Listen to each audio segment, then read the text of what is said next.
For centuries, humanity tolerated the insults, the raids, the treaties broken in the shadows. We warned them again and again that Earth's patience was not infinite. And then, on a single day, the line finally snapped. The galaxy expected surrender.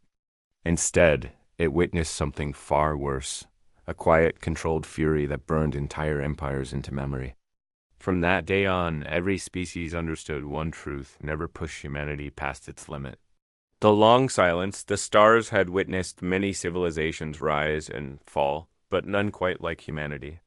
When the first human ship crossed into collective alliance space in the year 2156, the galaxy barely noticed. The alliance was an ancient institution, a federation of 63 species that had maintained peace and prosperity for over 12,000 years.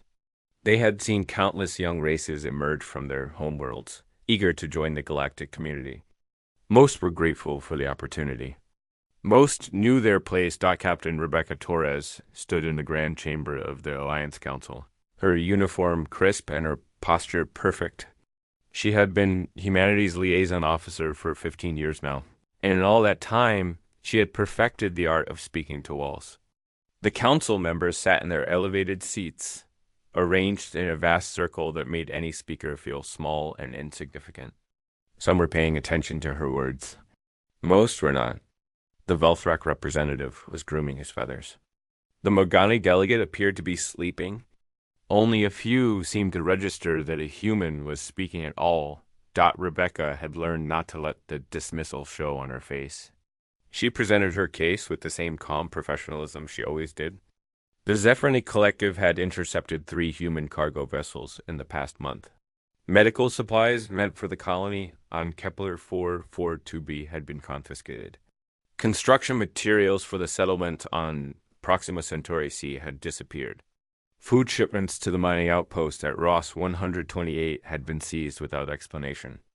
240 human colonists were now facing shortages that would become critical within weeks. The Zephyrini were an insectoid species that controlled much of the commercial shipping in the outer territories. They stood nearly 8 feet tall on 4 legs, with elongated bodies covered in chitinous plates that shimmered blue and green under light. Their compound eyes saw in spectrums humans could not perceive, and their mandibles clicked with sounds that translated as laughter when Rebecca finished speaking. The Zephyrini representative rose from his seat with slow, deliberate movements that conveyed boredom rather than respect. His translated voice echoed through the chamber with a buzzing undertone that set human teeth on edge. The Zephyrini Collective operates within all established trade regulations. If human vessels carried improper documentation or failed to pay the required transit fees, confiscation is standard protocol. Perhaps humans should invest in better record keeping rather than wasting the council's time with baseless accusations. Rebecca had prepared for this response. She had prepared for it 100 times before across 15 years of similar meetings. She produced the documented evidence on holographic displays that showed proper permits, paid fees, and approved cargo manifests. She presented testimony from human captains who had followed every regulation to the letter. She offered communication logs that proved the Zephyrini had invented new fees and requirements that existed nowhere in Alliance. Law. The council listened with the kind of patience one might show a child, explaining why the sky should be a different color. When Rebecca finished, the council arbiter, a crystalline being named Thesarin, who had held the position for 3 centuries, spoke in tones that resonated through the chamber. The council acknowledges humanity's concerns. However, the Zephyrini Collective has been a valued member of this alliance for 8,000 years. Their trading practices have brought prosperity to countless worlds. If there are disputes regarding fees or documentation, these matters should be resolved through proper commercial arbitration channels, not brought before the full council. Rebecca wanted to scream. She wanted to explain that they had tried arbitration 17 times. Every arbitrator had ruled in favor of the Zephyrini. Every appeal had been dismissed. Every attempt at negotiation had been met with new demands and higher fees. But she did not scream. She thanked the council for their time. She gathered her materials. She walked out of the chamber with her head high and her expression neutral. This had been happening for 40 years. Not just to Rebecca, who had inherited the position from 3 previous liaison officers, but to humanity as a whole. When humans first joined the Alliance, they had been hopeful. They had imagined a future of cooperation and mutual advancement. They had believed that their contributions in science, medicine, and engineering would earn them respect among the older races. Instead, they had learned that the galaxy operated on a hierarchy that had been established long before humans learned to make fire. The founding species, the ones who had created the Alliance 12,000 years ago, occupied the highest tier. They made the decisions. They set the policies. They controlled the resources. Below them were the elder species, civilizations that had joined the Alliance thousands of years ago and had proven themselves valuable. They served as administrators and arbitrators. They benefited from trade preferences and political influence. Then came the middle tier, species that had been members for centuries or millennia. They had limited voting rights and some representation in minor councils. They were tolerated and occasionally consulted. At the bottom were the newcomers like humanity, species that had joined within the last few centuries. They were given conditional membership that came with restrictions, limited access to certain territories, higher fees for using established trade routes, no voting rights on major decisions. They were expected to be grateful for the opportunity to exist on the edges of galactic civilization. Humanity had accepted these terms because they had no choice. Earth was a single planet with scattered colonies that depended on imports for survival. They needed access to Alliance trade networks. They needed protection from the dangers that lurked in uncontrolled space. They needed the medical knowledge and technological insights that Alliance membership provided. So they smiled and nodded and filed their complaints through proper channels and waited for things to improve. But things had not improved. The Zephyrni had noticed that humans were easy targets. They had no powerful allies to defend them. They had no ancient history that commanded respect. They filed complaints but never fought back. So the Zephyrni pushed harder. They claimed human-discovered systems as their own ancestral territories. They demanded tribute from human colonies that passed through space the Zephyrni claimed to control. They intercepted ships and invented violations that required hefty fines to resolve. Other species took notice. If the Zephyrni could exploit humans without consequence, why should not others do the same? The Drexani began charging humans triple rates for dock access. The Kolhari refused to trade with human merchants unless they accepted prices far below market value. The Deshans, who controlled most medical facilities in Alliance space, made human patients wait months for treatments that other species received immediately. Rebecca had watched this pattern for 15 years. She had seen good people suffer. She had written reports that nobody read. She had given speeches that nobody heard. She had truly believed that patience and proper procedure would eventually lead to justice. But as she walked through the corridors of the Alliance Council building, past species that did not bother to move aside for her, past guards that watched her with contempt, she felt something shift inside her chest. That she reached her private communication room and sealed the door. She sat at her desk and stared at the screen for a long moment. Then she opened an encrypted channel that connected directly to Earth Command. When Admiral Marcus Hunt appeared on the screen, his weathered face showed no surprise at her call. He had been expecting this for a long time. Rebecca spoke 3 words that would change the galaxy forever. Begin protocol exodus. The Admiral nodded slowly. Are you certain? Once we start, there's no going back. Rebecca thought about 40 years of dismissal. She thought about colonists facing starvation while the council debated proper procedure. She thought about human children growing up believing their species was inferior, because that was what the galaxy kept telling them. She thought about every ignored complaint, every denied appeal, every moment of casual cruelty from species that considered humans beneath notice. I am certain. Humanity has been patient long enough. Within 24 hours, every human diplomat withdrew from Alliance space. Every human merchant closed their shops and recalled their ships. Every human scientist abandoned their research posts at Alliance institutions. The evacuation was smooth and organized, as if it had been planned for decades. Because it had been, humanity had always known this day might come. They had prepared for it in secret while smiling politely in public. The galaxy noticed the sudden absence. But most species assumed humans were throwing a tantrum that would end when they realized how much they needed the Alliance. The Zephyrini celebrated openly, declaring that the weak had finally recognized their place. The Council issued a statement expressing disappointment in humanity's unprofessional behavior and noting that their membership was now suspended pending review. Nobody realized that humanity was not retreating. They were removing the chains they had worn for 40 years. They were stopping their performance of weakness.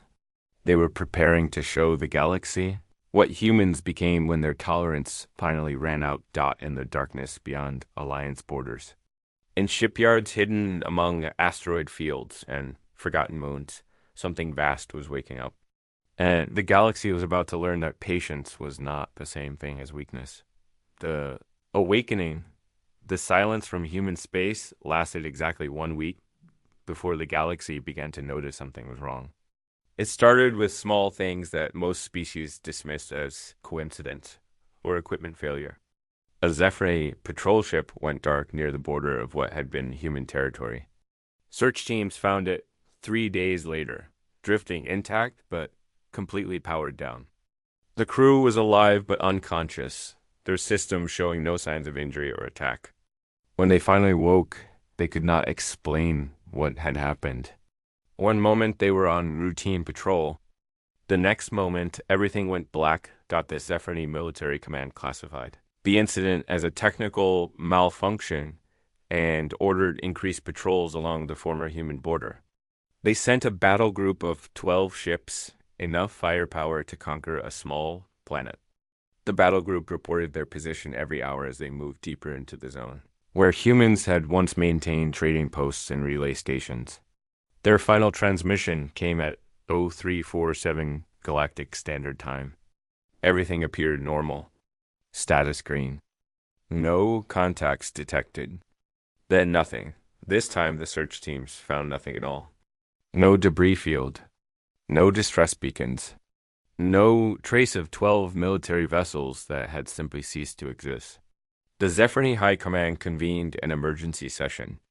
They reviewed the sensor data and found only empty space where their ship should have been. Some of the elders of Frani remembered old stories from species that no longer existed, tales of predators that hunted in the dark between stars. But those were myths from primitive times. The modern galaxy had no room for such superstitions. The attacks continued. A Zephyrini supply depot on the edge of their territory reported intruders and then went silent. When reinforcements arrived, they found every weapon missing, every computer wiped clean, and every guard unconscious with no memory of what had taken them down. A military research station studying advanced field technology detected an unauthorized approach and activated full defensive protocols. The shields failed. The weapon systems failed. The communication arrays failed. Everything failed at exactly the same moment, and when power was restored 12 hours later, every piece of research data was gone. The pattern was unmistakable to anyone willing to see it. Someone was systematically dismantling Zephyrin military infrastructure with surgical precision. They struck in complete silence. They left no evidence. They took only what they needed and disappeared like ghosts. The Zephyrini military leadership finally acknowledged they were under attack, but they could not identify their attacker. They increased security. They deployed more ships. They activated every sensor network in their territory. None of it mattered. The attacks continued with increasing frequency and devastating effectiveness. Admiral Chun Wei watched the reports from his command center deep inside the asteroid belt of a system the Alliance had marked as uninhabitable. The facility had been built over 30 years, carved into solid rock and shielded with technology that made it invisible to every known scanning method. Around him, dozens of officers monitored holographic displays showing the entire galaxy. They tracked every Alliance military asset, every trade route, every communication relay. Humanity had spent 40 years preparing for this moment. They had studied their enemies.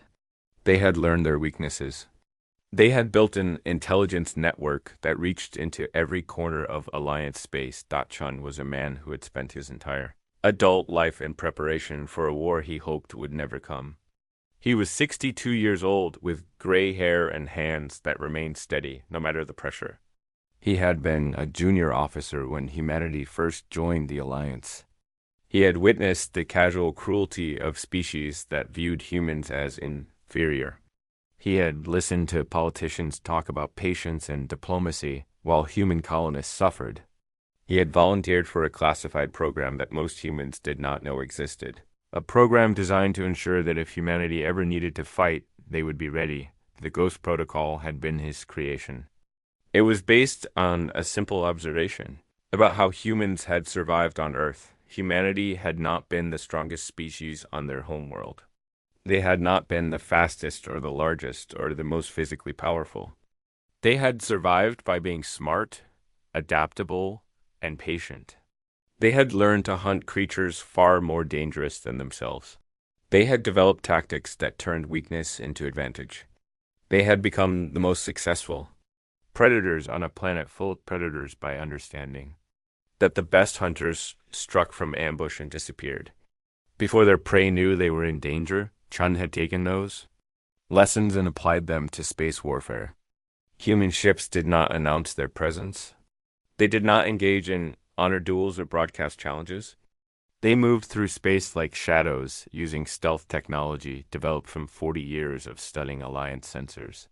They struck with weapons designed to disable rather than destroy, taking out shields and engines and communications before the enemy could respond.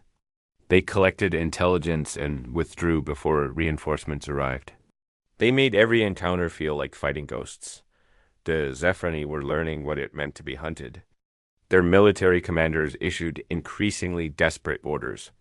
They pulled ships back from the outer territories to defend core systems. They abandoned forward positions that had taken centuries to establish. They stopped patrolling the trade routes they had once controlled, afraid to send ships into space where they might vanish without trace. Their economy began to suffer as merchants refused to transport goods without military escort. And military escorts were no longer available. The Alliance Council finally noticed when Zephrani representatives demanded an emergency session. The insectoid delegates stood before the council with their usual arrogance replaced by something that looked remarkably like fear. They presented evidence of the attacks and demanded Alliance intervention. They accused humans of breaking every established law of warfare. They called for sanctions and military action against Earth. The council reviewed the evidence with growing concern. The attacks showed a level of coordination and technological sophistication that should not have been possible for a species as young as humanity. The Zephrani claimed humans were responsible, but there was no proof. No human ships had been detected. No human communications had been intercepted. There was nothing that definitively connected the attacks to Earth except timing and motive. Some council members suggested that the Zephrani were experiencing internal conflicts or facing threats from unknown raiders. The Zephrani insisted it was humans, but without evidence. The council could take no action. What the council did not know was that human intelligence operatives had infiltrated their networks years ago. Every discussion was monitored. Every decision was analyzed. Humanity knew exactly how the council would respond because humans had studied Alliance politics more thoroughly than the Alliance had ever studied humans. The council operated on precedent and procedure. They required evidence that met specific standards. They moved slowly and deliberately. These characteristics made them stable administrators but terrible warriors. On the 16th day of the Ghost Protocol, Chun received confirmation that all primary objectives had been achieved. Every major Zephrani military installation had been neutralized or compromised. Their fleet was scattered and demoralized. Their supply chains were broken. Their intelligence networks had been infiltrated to the point where they could no longer trust their own communications. The Zephyrin military, which had terrorized human colonies for 40 years, had been reduced to a defensive force. Barely capable of protecting their own core worlds, Chun opened a secure channel to Earth Command and delivered his report. Admiral Marcus Hunt listened without interruption, his expression grave. When Chun finished, Hunt was silent for a long moment. The politicians had hoped the Zephyrini would back down before we reached this point. They did not. Then we moved to phase 2. Hunt said, "Prepare for full deployment. Show them what we really built." Across human space, hidden shipyards activated. Facilities that had been disguised as mining operations or scientific research stations revealed their true purpose. Doors opened in asteroids and moons, releasing vessels that had been built in absolute secrecy. The ships were unlike anything the Alliance had encountered. They were fast, maneuverable, and equipped with weapons systems developed from 40 years of studying and improving upon Alliance technology. Human engineers had taken every advantage. They could find and eliminated every weakness they could identify. The human fleet numbered in the thousands, not the small peacekeeping force that Alliance records showed, but a military armada that had been growing quietly for 4 decades. Every ship was crewed by personnel who had trained their entire lives for this moment. They were soldiers who had grown up hearing stories of Zephyrini cruelty. They were engineers who had lost family members to Alliance indifference. They were pilots who had watched their government smile and bow while their people suffered. They were ready. The fleet moved as one coordinated entity, crossing into Zephyrini space along 100 vectors simultaneously. They did not hide this time. They did not operate as ghosts. They announced their presence with broadcasts that reached every Zephyrini world and every Alliance listening post. The message was simple and delivered in every known language. The Zephyrini Collective has 48 hours to surrender all military assets and present their leadership for trial. Failure to comply will result in the complete dismantling of Zephyrini military capability. This is not a negotiation. This is a notification. The Zephyrini High Command responded with outrage and defiance. They mobilized every remaining ship. They activated planetary defense systems. They called upon their Alliance agreements for support. They prepared to show these upstart humans what real military power looked like. They believed their superior numbers and centuries of combat experience would overwhelm the young race that dared to challenge them. They were wrong. The battle for Zephyrini Prime lasted 4 hours. Human ships moved through the Zephyrini formations like water flowing around rocks. They targeted weapons and engines with devastating accuracy. They employed tactics that the Zephyrini had never encountered, maneuvers that seemed to predict Zephyrini responses before they happened. Every time the Zephyrini tried to concentrate their forces, the humans simply weren't where they were supposed to be. Every time the Zephyrini thought they had an advantage, it evaporated like morning mist. The human fleet disabled ship after ship without destroying them. They targeted military installations without touching civilian infrastructure. They demonstrated absolute control over the battlefield while minimizing casualties. This was not the behavior of an angry species seeking revenge. This was something far more frightening. This was the work of professionals who had prepared for this exact scenario and were executing their plan with perfect precision. When the Zephyrini flagship finally went dark, its shields down and its weapons offline, the remaining Zephyrini forces began to surrender. They had lost 70% of their fleet in 4 hours without managing to destroy a single human vessel. Their vaunted military superiority had been revealed as an illusion built on bullying weaker opponents. When they faced an enemy that had prepared properly and fought with purpose, they collapsed like a structure built on sand.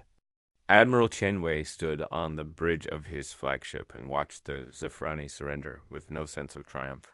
This was not a victory to celebrate. This was a necessary action that should never have been required. He opened a channel to the Zephyrini High Command and spoke with a voice that carried the weight of 40 years of patience finally exhausted. Your military is defeated. Your leadership will face justice. Your people will be treated according to human law, which means they will be treated with more mercy than you ever showed us. Consider this a lesson in what happens when you mistake patience for weakness. The channel closed. The human fleet began landing occupation forces on Zephyr worlds. And across the galaxy, every species that had dismissed humanity as weak prey felt a chill of recognition. The humans had been patient. They had been peaceful. They had followed every rule and filed every complaint through proper channels. But they had also been preparing. And now the galaxy was learning that the most dangerous predator was the one you never saw coming. The new Order of the Collective Alliance Council chamber had never been so quiet. Every representative sat in their designated seat, but the usual murmur of conversation was absent. The crystalline walls that normally shimmered with ambient light seemed duller somehow, as if the building itself sensed the weight of what was about to happen. Outside the massive windows, stars glittered in the void with the same indifference they had shown for billions of years. Inside, 63 species waited for humanity to tell them what came next. Dock Captain Rebecca Torres walked into the chamber alone. She wore the same uniform she had worn for 15 years, but something about her presence had changed. Perhaps it was the way she moved, with confidence instead of careful politeness. Perhaps it was her expression, calm but no longer accommodating. Or perhaps it was simply that everyone now knew what humanity was capable of when pushed beyond endurance. The species that had ignored her for 15 years now watched her every movement with complete attention. She took her place at the central podium, the same spot where she had delivered countless speeches to audiences that barely listened. This time, every eye was focused on her. Every translator was active. Every recording device captured her image. This moment would be studied by historians for generations to come. Rebecca placed her hands on the podium and looked around the chamber. With deliberate slowness, meeting the gaze of representatives who had once refused to acknowledge her presence, the Zephyrin military has been defeated. Their leadership is in custody. Their fleets are disabled. This happened in less than 1 week from the moment we stopped asking for your permission to defend ourselves. Rebecca's voice was calm, but carried clearly through the chamber. Some of you are wondering why we waited so long. Some of you are wondering how we built such capabilities in secret. Some of you are wondering what we want now. I will answer these questions in order. She activated a holographic display that showed 40 years of documented incidents. Human ships destroyed. Human colonies blockaded. Human civilians kidnapped or killed. Complaint after complaint filed with the council. Appeal after appeal denied. Every instance of injustice that humanity had endured while following alliance procedures. We waited because we believed in the system you claimed to have built. We believed that peaceful resolution was possible. We believed that patience and proper procedure would eventually lead to justice. We were wrong. The display shifted to show images of human shipyards hidden in asteroid fields, research facilities disguised as mining operations, training centers on remote moons. While we waited and smiled and filed our complaints, we were also preparing. We studied your technologies and found ways to improve them. We trained our people in tactics you never imagined. We built a fleet you never detected. We did this because we learned that in this galaxy, peace is only available to those strong enough to defend it. You taught us that lesson through 40 years of indifference to our suffering. Rebecca paused to let her words sink in. Several representatives shifted uncomfortably in their seats. The Velthrak delegate who had once groomed his feathers during her speeches now sat rigid with attention. The Morgany representative who used to sleep through council sessions was wide awake. Even Thesarin, the ancient council arbiter, leaned forward slightly, as if trying to read something in Rebecca's face. What we want now is simple. We want fundamental reform of how this alliance operates. The current system is built on hierarchy and precedent. Founding species make decisions.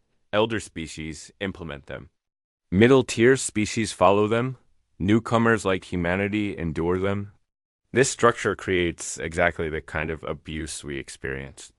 It allows powerful species to exploit weaker ones with no consequences. It makes justice dependent on political influence rather than facts. This ends today. The chamber erupted in voices speaking over each other in dozens of languages. Representatives stood from their seats. Some shouted objections. Others demanded clarification. The Zephyrni delegate, a replacement sent after the High Command's arrest, attempted to leave but found the chamber doors sealed. Rebecca waited patiently for the chaos to subside, her expression unchanged. When the noise finally died down, she continued as if there had been no interruption. Humanity is not interested in conquest or empire. We do not want to rule you. We want to reform the Alliance into something that actually provides justice for all members regardless of age or power. We have prepared a new charter that establishes equal representation and equal rights for every species. It includes independent arbitration systems that cannot be influenced by political pressure. It creates enforcement mechanisms for violations that apply to founding species the same way they apply to newcomers. It transforms this alliance from a hierarchy into a true federation. She displayed the proposed charter, a document that human legal experts had been developing for 20 years. It was comprehensive and detailed, addressing every structural flaw that had allowed the Zephyrni situation to develop. The representatives read through it with expressions ranging from shock to calculation. Some saw opportunity. Others saw threat. All recognized that humanity was not making a request. The human fleet currently surrounding this station was not mentioned, but everyone knew it was there. You have 72 hours to review and vote on this charter. If it passes, humanity will rejoin the Alliance as an equal member and assist in implementing these reforms. If it fails, humanity will withdraw permanently and establish our own federation. We will offer membership to any species that wishes to join a system built on actual justice rather than ancient privilege. Rebecca's tone remained calm, but left no room for doubt about humanity's seriousness. Choose wisely. This is your only opportunity. The vote took place 60 hours later, 12 hours before the deadline. The charter passed with 78% approval. Some species voted yes because they believed in the reforms. Others voted yes because they feared what humanity might do if the vote failed. A few voted no out of principle or pride. The result was the same. The collective alliance would be rebuilt from its foundation, and humanity would be one of the architects. The trial of the Zephyrni leadership took 3 months. Human prosecutors presented evidence of 40 years of systematic abuse. Zephyrni defenders were given every opportunity to present their case. The proceedings were broadcast across the galaxy so that every species could see how human justice operated. Some Zephyrni were convicted and sentenced to imprisonment. Others were acquitted when evidence proved they had opposed the policies that led to war. The trials were fair and thorough and completely unlike anything the old Alliance had practiced. Admiral Chen Wei oversaw the reconstruction of Zephyrni civilian infrastructure. Human engineers worked alongside Zephyrni workers to repair damage and rebuild what had been lost. Human medical teams treated wounded Zephyrni soldiers with the same care they showed their own personnel. Human teachers helped establish schools where young Zephyrni learned accurate history instead of propaganda about their species' superiority. The occupation was firm but not cruel. Humanity demonstrated that winning a war did not require becoming monsters. In the city of Krelhar. On the Zephyrni homeworld, a young Zephyrni named Kreeth worked at a reconstruction site. He was 23 years old by human reckoning, barely an adult by Zephyrni standards. He had been raised on stories of Zephyrni greatness and human weakness. He had been taught that his species was naturally superior and destined to rule. The war had shattered those beliefs in a matter of days. Now he worked beside a human engineer named Sarah Chen. Learning techniques his own people had never developed. Sarah was patient with his questions and never spoke with contempt, even though her people had every reason to hate the Zephyrni. She explained things clearly and treated him as an equal despite everything his species had done. One day, while they were calibrating a water purification system, Kreeth finally asked the question that had been troubling him. "Why are you helping us? We tried to exterminate you.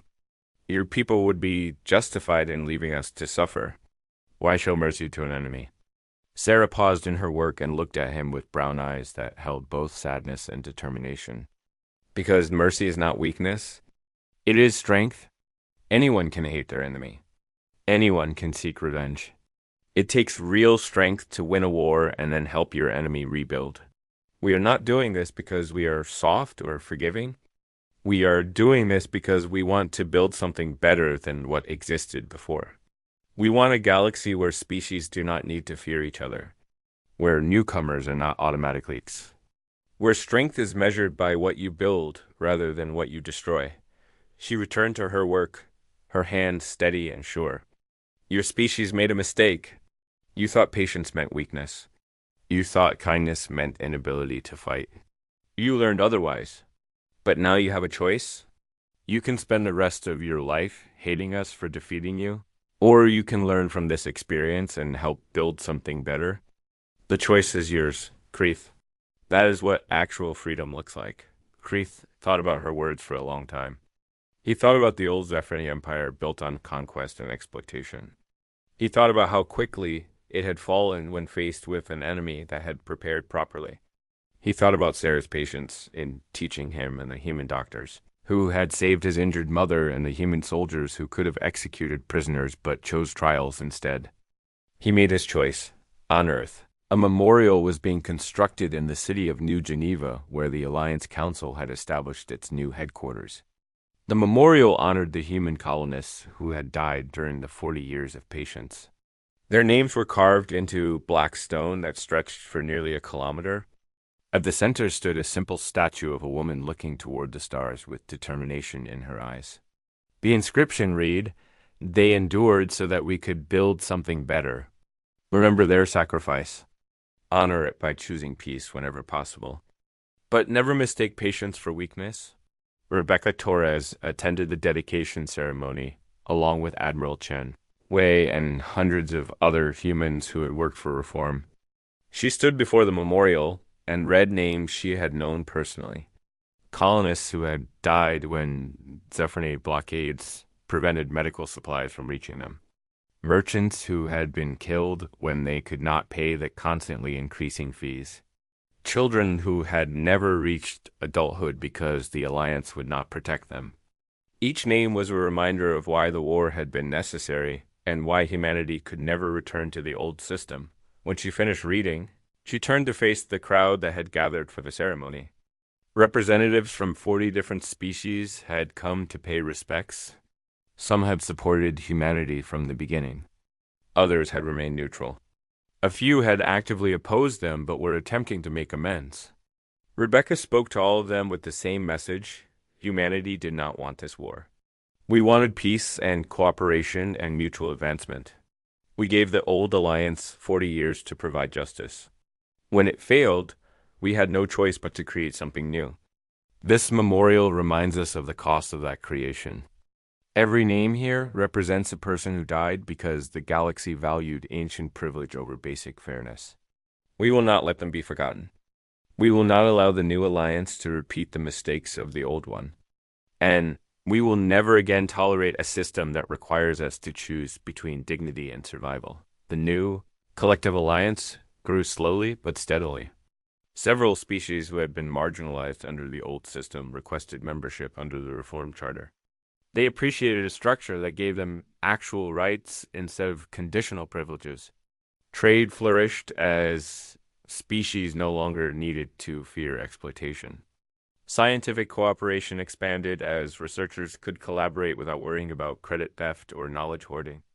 The galaxy began to stabilize in ways it had not for thousands of years. The Zephrani gradually recovered under the oversight of Alliance peacekeepers. Their new government, elected freely for the first time in their history, focused on rebuilding relationships rather than asserting dominance.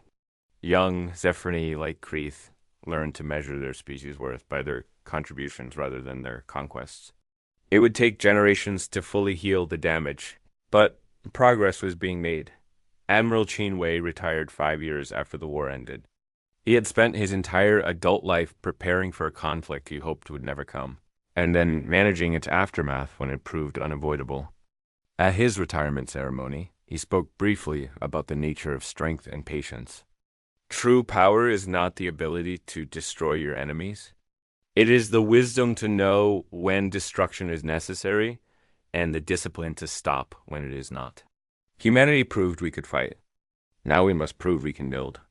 That is the harder task, but it is the one that will define us for the ages, thought Rebecca Torres, continued serving as humanity's chief representative in the Reformed Alliance Council. She was no longer the voice crying in the wilderness, ignored and dismissed. She was now one of the most respected figures in galactic politics. Her words, carrying weight earned through decades of patience, followed by decisive action. She never forgot the 15 years of speaking to audiences that would not listen. Those memories kept her grounded and reminded her why the reforms mattered. On quiet nights, she would sometimes visit the memorial and read the names carved in stone. She would remember the people who had died waiting for justice that came too late for them. She would renew her commitment to ensuring their sacrifice meant something. The galaxy had learned that humanity's tolerance had limits. Now humanity had to prove that their strength could be matched by their wisdom. The stars continued their ancient dance, cold and uncaring as they had always been. But among those stars, something had changed. A young species from a death world had shown the galaxy that patience was not weakness, that peace was a choice made by the strong, and that true power lay not in conquest, but in the courage to demand justice and the wisdom to show mercy. The age of hierarchy had ended.